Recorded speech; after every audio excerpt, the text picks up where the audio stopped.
In this quicksand, it's a shock for all. The perception is veiled. We need it right. No, it's not yet. I'm Aaron Hallett. I write original Christian rock, getting tuned up. Okay, so last night, a melody thing kind of popped into my head. So I heard something else and it triggered the thing I came up with. I actually put lyrics down to it already, which I'm going to pull up because I just want to watch how long verse and chorus are going to be. The drums you're hearing are a MIDI loop that I use as a metronome, and I'm going to just start.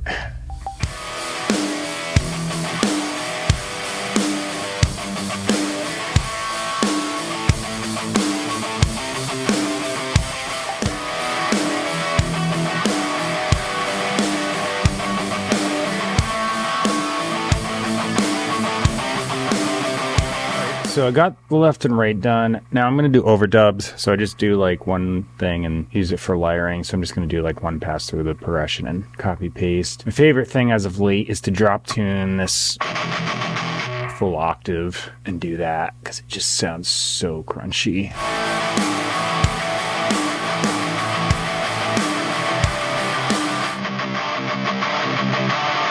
So now, like I said, I'm just going to grab these because they're all the same anyway. Copy this to the other choruses. The thing I like to do to really spice this up is add this clean sound with delay and reverb.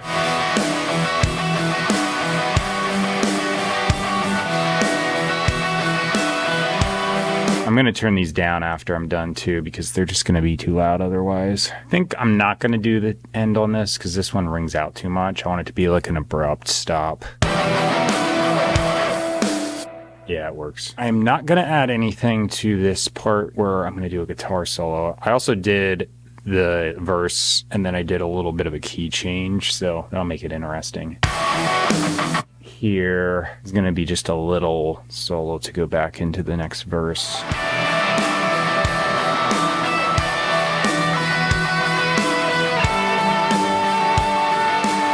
There, just an easy lead.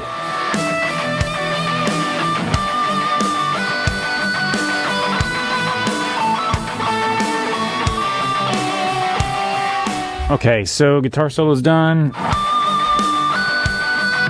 Someone in the comments for my solo yesterday was you should use a wah. She's totally right for a lot of the sustain notes. I sold my wah and I haven't had one in a while. I could probably automate one on this, though. I just never do because it's more work.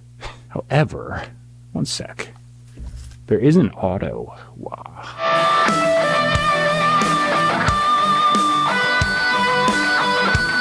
Random commenter, you were correct. And a wah would sound great. In fact, that's an auto wah, so I don't even have to do anything, manipulate it with my foot. Let me grab my bass guitar.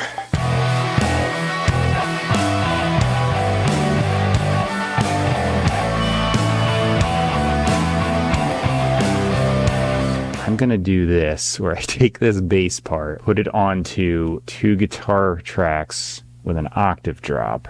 And I need to chase these with really cut the low end, so just get farty. That sounds so bad, and I love it. All right, so what I'm going to do here is go into delay. This should work. Sample delay, stereo. This one will delay like that, and then I'm going to just copy it. That way it's easy. All right, 3.5, 8.5. Listen to this. Nice separation. Good. All right, and then to get really fancy, I'm going to go into pitch shifter. Let me try stereo. Okay, so that's -1, and then this one will be +1 cent. So it's barely anything, but with the time shift and that slight pitch alteration, I now should have a really separated stereo sound. Okay, now I'm going to reduce these down so they're not that ridiculous.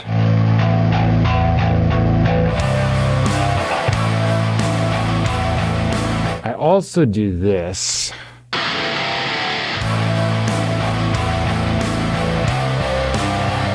So I'll do that fairly often as a tone fattener. So that's just dead easy root note. It makes a big wash of sound, so the chorus sounds more full. Turn on the metronome, connect, and I will be at the kit.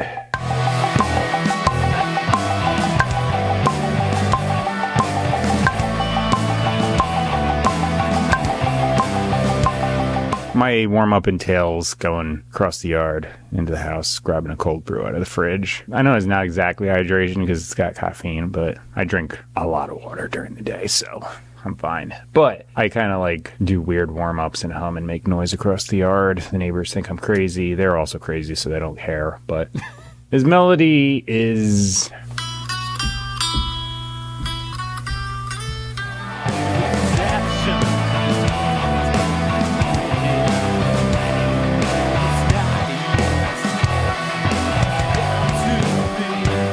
what was the chorus?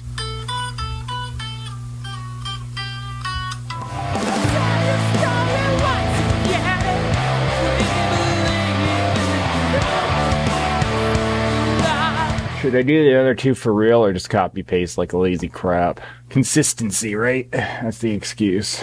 The lyrics I put down are going to be copy pasted to the bottom of the description box. Middle of my description box, that's where you can find me online, purchase and stream my music. So I'm up on most places, iTunes, Amazon, Spotify are at the top of that list. If you use any of the services in there, in theory, you should be able to just go to it, type my name in their search bar and find me, and just type the same name as you see on the YouTube channel, Aaron Hallett. I'm not 100% sure I'm on everyone in that list, but the distributor I goes through submits it to all of those, so if I'm not there, they just didn't take my stuff. But I know like the top ones are definitely taking it. I have Bible teaching. Well, I don't have it, but I have a link to it at the top of my description box. I always do say in the beginning it's Christian rock, and then I don't say anything else about it. I just put that link there. I'm just saying, hey, come check this out because it's actually good stuff. There's so much bad teaching out there that it's not even funny. So this is the only objective teaching I know of. It's translation, grammar from the original languages, which right there clears up a lot of things. Just teaching only and not imposing a bunch of other stuff that's not there. So I think it's